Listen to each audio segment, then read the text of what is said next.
الحمد للہ رب العالمین والصلاة والسلام علی سید المرسلین وعلی آلہ وصحبہ اجمعین اما بعد فاعوذ باللہ من الشیطان الرجیم بسم اللہ الرحمن الرحیم اولم یروا ان اللہ الذی خلق السماوات والارض ولم یعی بخلقہن بقادر علی ان یحیی الموتى بلا انہ علی کل شیء قدیر ویوم یعرض الذین کفروا علی النار الیس ھذا بالحق قالوا بلا وربنا قال فذوقوا العذاب بما کنتم تکفرون فاصبر کما صبر اولو العزم من الرسل ولا تستعجل لهم كأنهم يوم يرون ما يوعدون لم يلبثوا إلا ساعة من نهار بلاغ فهل يهلك إلا القوم الفاسقون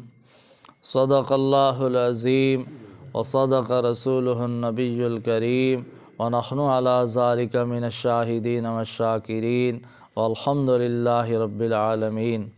اللہم صلی علی محمد النبی الامی وعلی آلہ وصحبہ وبارک وسلم۔ محترم بزرگوں اور دوستو، عزیز بھائیو، الحمدللہ میں نے آپ حضرات کے سامنے سورۃ احقاف کی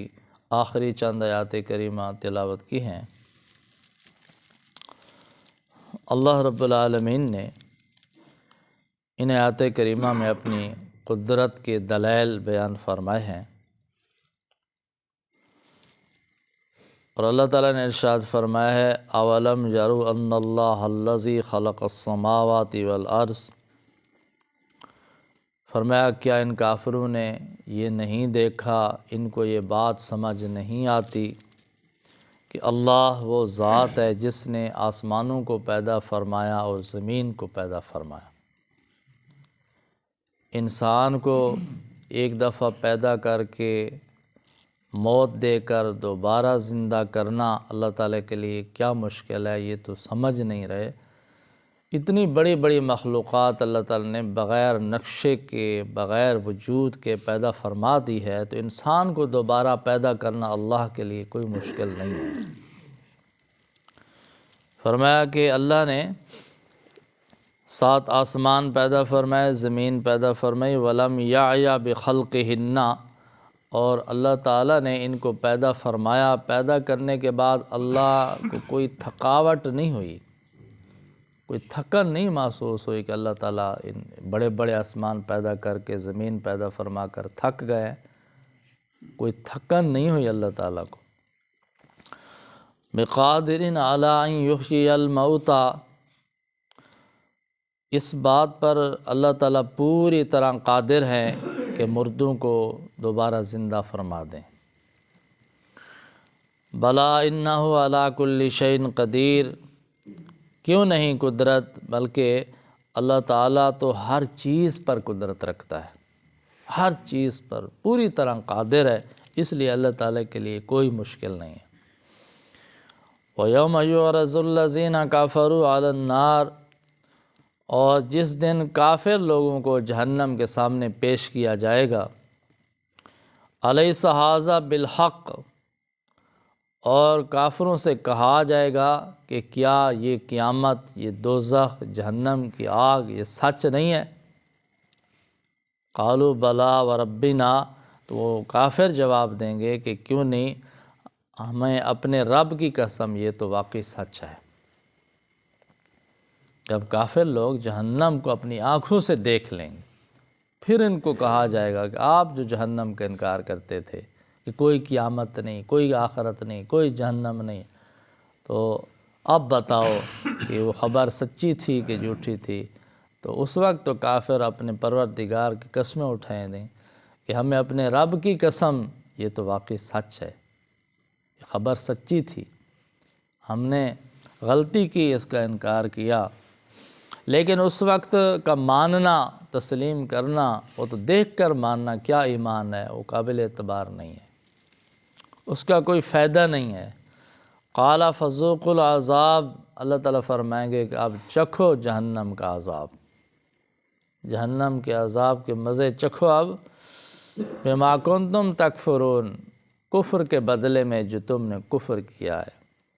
اللہ کی آیات کا انکار کیا ہے، اللہ کی توحید کا انکار کیا، آخرت کا انکار کیا، اللہ کے پیغمبر، اللہ کے سچے رسولوں کا انکار کیا، تو اس کفر کی وجہ سے اب تمہیں جہنم کا عذاب بھگتنا پڑے گا۔ اور پھر اللہ تعالیٰ اس صورت احقاف کے آخر میں اپنے پیارے نبی محمد عربی صلی اللہ علیہ وسلم کو نصیحت فرما رہے ہیں،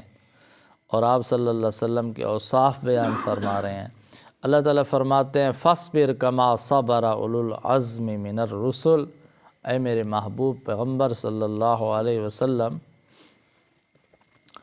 آپ صبر کرتے رہیے جس طرح آپ سے پہلے اولو العزم رسولوں نے صبر کیا ہے۔ یہ آزمائشیں، یہ امتحانات، یہ مشکلات آپ سے پہلے رسولوں پر بھی آئے ہیں، انہوں نے صبر کیا ہے، استقامت دکھائی ہے۔ آپ بھی استقامت دکھا رہے ہیں، آپ استقامت دکھاتے رہیں، صبر کرتے رہیں، اور اپنے موقف پر جمے رہیں، ڈٹے رہیں۔ وَلَا تَسْتَعْجِلْ لَهُمْ، اور ان کے بارے میں جلدی نہ کریں۔ اللہ کے رسول صلی اللہ علیہ وسلم تو استقامت کے پہاڑ تھے، جتنی بھی آزمائشیں آئیں، امتحانات آئے، ذرہ برابر ہی آقا علیہ السلام کی قدم مبارک نہیں ڈگمگائے، لغزش نہیں آئی۔ لیکن یہ امت کو تعلیم دی جا رہی ہے، تو مشکلات آئیں گی، امتحانات آئیں گے، لیکن آپ نے اپنے دین پر، عقیدے پر، مذہب پر،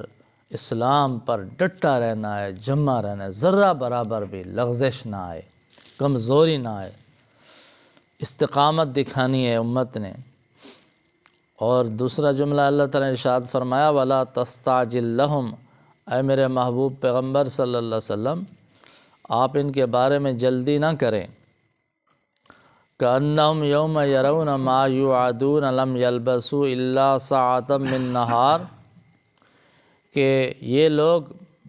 جب اس چیز کو دیکھیں گے جس کا ان کے ساتھ وعدہ کیا جا رہا ہے، جس سے ان کو ڈرایا جا رہا ہے، یعنی جہنم کے عذاب سے، قیامت سے، آخرت سے، تو ان کے یہ تکبر، یہ غرور، یہ سب کچھ ختم ہو جائے گا جب قیامت کی سختی کو دیکھیں گے، ہولناک مناظر کو دیکھیں گے۔ لم یلبسوا الا ساعۃ من نہار، تو یہ کہہ اٹھیں گے کہ ہم تو دنیا میں بہت تھوڑا عرصہ رہے ہیں، ایک دن کی ایک گھڑی رہے ہیں، چاہے کوئی 100 سال رہا ہے یا ہزاروں سال رہا ہے دنیا میں یا برزخ میں رہا ہے، لیکن جب قیامت کو دیکھیں گے تو کہیں گے کہ بہت مختصر زندگی ہمیں ملی تھی، پورا دن ہی نہیں ملا، دن کا ایک تھوڑا سا حصہ ملا ہمیں، قیامت آ گئی۔ اللہ تعالیٰ فرماتے ہیں اب تو یہ انکار کر رہے ہیں اس چیز کا جس سے خبردار کیا جا رہا ہے، لیکن جب قیامت کو دیکھیں گے تو پھر انہیں محسوس ہوگا کہ ہم نے جو زندگی گزاری ہے وہ بہت مختصر تھی، ایک دن کا ایک حصہ تھا، زندگی تو آخرت کی ہے۔ لیکن فرمایا بلاغ، اللہ کا پیغام پہنچ چکا ہے،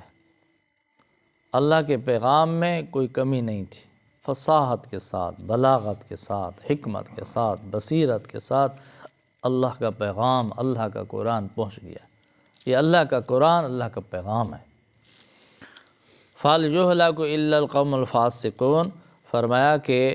برباد ہوں گے وہ لوگ جو فاسق ہیں، نافرمان ہیں۔ نافرمانوں نے تو برباد ہونا ہی ہے، اس لیے فرمایا کہ یہ فاسق لوگ، نافرمان لوگ تو بلا ہلاک ہو کر رہیں گے، اب ان کو بچانے والا کوئی نہیں ہوگا۔ تو مفسرین حضرات فرماتے ہیں کہ ان آیات کریمہ میں اللہ تعالیٰ نے اپنے محبوب پیغمبر صلی اللہ علیہ وسلم کو حکم فرمایا وَلَا تَسْتَعْجِلْ لَهُمْ، ان کے بارے میں جلدی نہ کریں۔ تو اس سے ایک مسئلہ سمجھ آیا کہ یہ تو دراصل امت کو تعلیم ہے کہ امت میں جو داعی ہیں، دعوت دینے والے ہیں، حق کی طرف بلانے والے ہیں، تبلیغ کرنے والے ہیں، واعظ کرنے والے ہیں، نصیحت کرنے والے ہیں، دین کی محنت کرنے والے ہیں، اللہ کی طرف، آخرت کی طرف بلانے والے ہیں، ان کے لیے اصول بیان فرمایا گیا ہے کہ آپ جلدی نہ کریں دعوت دینے کے بعد۔ ہر چیز کے ایک وقت ہوتا ہے، وقت پورا ہوتا ہے تو اس کا انجام نکلتا ہے۔ ہم کہیں کہ ایک ہی دن میں گندم کا بیج بویا ہے اور سارا دن انتظار کرتے رہیں کہ شام تک فصل تیار ہو جائے گی، تو ایسا نہیں ہو سکتا۔ ٹائم لگے گا، فصل تیار ہونے میں وقت لگے گا، ٹائم، لیکن ہوگی تیار انشاءاللہ، فصل تیار ہوگی، اپنے وقت پر ہوگی۔ تو جو لوگ ہدایت کی دعوت دیتے ہیں، یہ دعوت کبھی ضائع نہیں جاتی، یہ اثر ضرور کرتی ہے لیکن اپنے وقت پر اثر کرتی ہے۔ وقت آئے گا، یہ فصل پکے گی، یہ پھل پکے گا، اس کا فائدہ ملے گا، ضرور ملے گا انشاءاللہ۔ تو دعوت والے حضرات کو پورے تحمل کے ساتھ، نتیجہ اللہ کے حوالے، ہمارے ذمہ دعوت دینا ہے، فکر کرنی ہے، سنت کے مطابق اخلاص کے ساتھ اللہ کے رضا کے لیے دعوت دینا، اللہ کا پیغام پہنچانا ہمارے ذمہ ہے۔ ہدایت اللہ کے ہاتھ میں ہے، اور اپنے وقت پر جو ہے نا یہ کام ہو کر رہے گا، مقصد پورا ہوگا انشاءاللہ۔ تو الحمدللہ آج جو ہے نا سورۃ احقاف کی آخری آیات کا درس تھا، سورۃ احقاف مکمل ہوئی ہے۔ تو دعا ہے کہ اس سورۃ کریمہ میں جو کچھ پڑھا ہے، سنا ہے، بیان کیا ہے، اللہ تعالیٰ اس کے مطابق صحیح عقیدہ اور عمل کرنے کی توفیق عطا فرمائیں، اور آئندہ صورتوں کا ترجمہ اور تفسیر اپنی رضا کے لیے اپنے فضل سے مکمل کرنے کی توفیق عطا فرمائیں۔ وآخر دعوانا ان الحمد للہ رب العالمین۔